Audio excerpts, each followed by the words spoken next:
10월 29일 수요일 서밋 타임입니다. 성경 말씀은 히브리서 12장 1절에서 3절 말씀입니다. 히브리서 12장 1절에서 3절 신약 367쪽에 있습니다. 이러므로 우리에게 구름같이 둘러싼 허다한 증인들이 있으니 모든 무거운 것과 얽매이기 쉬운 죄를 벗어버리고 인내로써 우리 앞에 당한 경주를 하며 믿음의 주요 또 온전하게 하시는 이인 예수를 바라보자. 그는 그 앞에 있는 기쁨을 위하여 십자가를 참으사 부끄러움을 개의치 아니하시더니 하나님 보좌 우편에 앉으셨느니라. 너희가 피곤하여 낙심하지 않기 위하여 죄인들이 이같이 자기의 거역한 일을 참으신 일을 생각하라. 아멘. 오늘 말씀의 제목은 믿음에 대한 권면과 배교에 대한 경고입니다.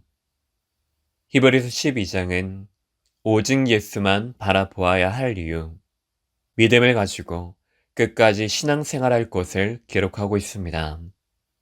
한 가지에 집중할 수 있다는 것은 이유를 안다는 것입니다. 그렇다면 나는 지금 무엇에 집중하고 있습니까? 어떤 이유를 가지고 신앙생활하고 있습니까? 나 중심으로 집중하고 있는 것을 무너뜨려야 합니다. 그래서 세상의 법을 가지고 성공과 물질을 향해 경주하는 삶을 갱신할 수 있습니다. 하나님께서 성도에게 주신 것은 한 가지입니다. 한 가지이자 모든 것 되는 그리스도, 나의 그리스도가 되어 믿음의 반대편에 서게 만드는 것을 무너뜨리길 바랍니다. 첫 번째로 믿음의 주요, 온전하게 하신 이인 예수를 바라보는 것이 죄를 이기는 유일한 답입니다. 1절에서 13절 증거를 가진 증인들이 있기에 그들과 같이 믿음의 경주를 할 것을 권면하고 있습니다. 분명히 그들에게도 신앙생활하는 가운데 고난이 찾아왔지만 고난을 넘어설 수 있는 답이 있었습니다. 믿음의 주요 또 온전하게 하신 이인 예수를 바라본 것입니다. 예수가 먼저 우리에게 신앙의 본을 보이셨습니다. 기쁨을 위해 부끄러움이라고 여겨졌던 십자가를 지셨습니다. 그 과정에 징계가 올 것이나 이것은 성도의 아버지가 누구인지를 확정하고 있습니다. 그래서 무거운 것, 장애물과 죄를 벗어버리고 인내하라고 합니다.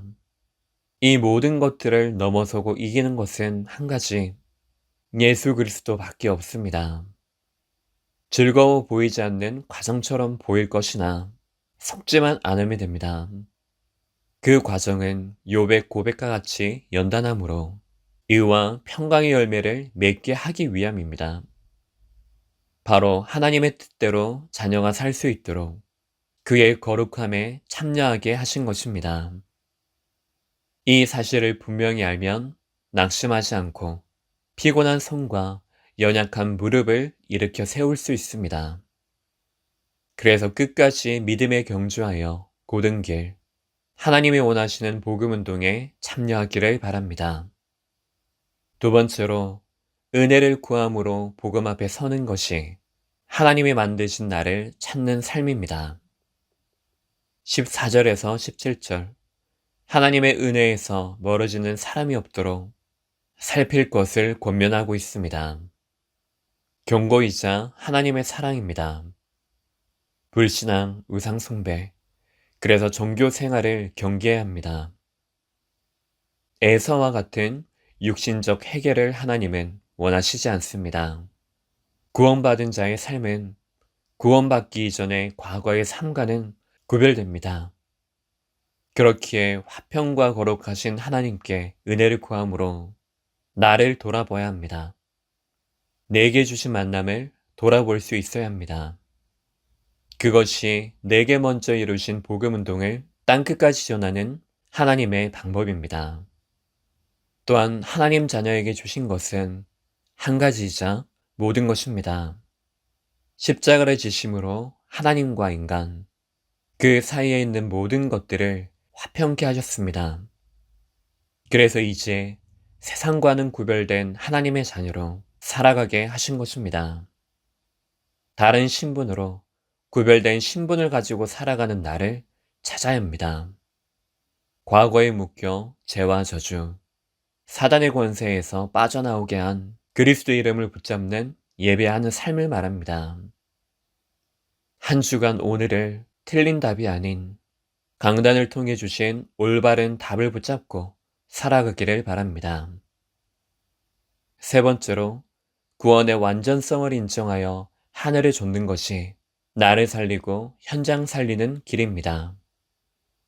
18절에서 29절 구원받은 백성 이스라엘이 두려워 떨기만 하는 신의 산이 아닌 흔들리지 않는 하나님의 나라인 시온산에 이를 것을 권면하고 있습니다. 흔들리지 않는 나라인 시온산에 이르렀음을 말하고 있습니다. 그리고 예수가 흘리신 피, 아벨의 피를 비교하면서 새 언약의 중보자, 그리스도를 통해 이루어진 온전한 구원에 대한 우월성을 보여주고 있습니다. 그렇기에 성도가 이 언약 안에서 하늘을 쫓지 않는 거절한 자들에 대한 심판을 경고하고 있습니다. 언약 안에서 언약을 따라가는 자의 길과 언약 밖에서 언약을 따르지 않는 자의 길은 반드시 다릅니다. 역사적으로 복음의 유무에 따른 세계 현장이 우리에게 주시는 하나님의 메시지입니다. 세상의 모든 것을 살리는 것은 복음이기에 복음 없는 세상 현장을 향해 시간표를 두고 계십니다. 그렇다면 내가 영적으로 깨어 하나님이 원하시는 장소, 방법, 그 시간표 속에 있는지를 찾아야 합니다. 복음으로 갱신하여 흑암과 싸우며 자신을 드리는 참된 신앙생활의 능력이 회복되기를 바랍니다. 결론적으로 오늘 오직 그리스도를 믿는 그 믿음으로 나와 현장 살리는 작은 실천의 시간 되기를 예수 그리스도 이름으로 축복합니다. 기도하겠습니다. 하나님 아버지, 10월의 마지막 주, 참된 신앙생활의 능력, 그 영적인 축복을 가지고 우리의 삶을 인도받길 원합니다. 믿음의 주요, 온전하게 하신 인 예수 그리스도를 날마다 바라보는 삶으로 먼저 나를 살리고 현장과 후대 살리게 하옵소서. 그리스도의 신 예수님 이름으로 기도합니다. 아멘.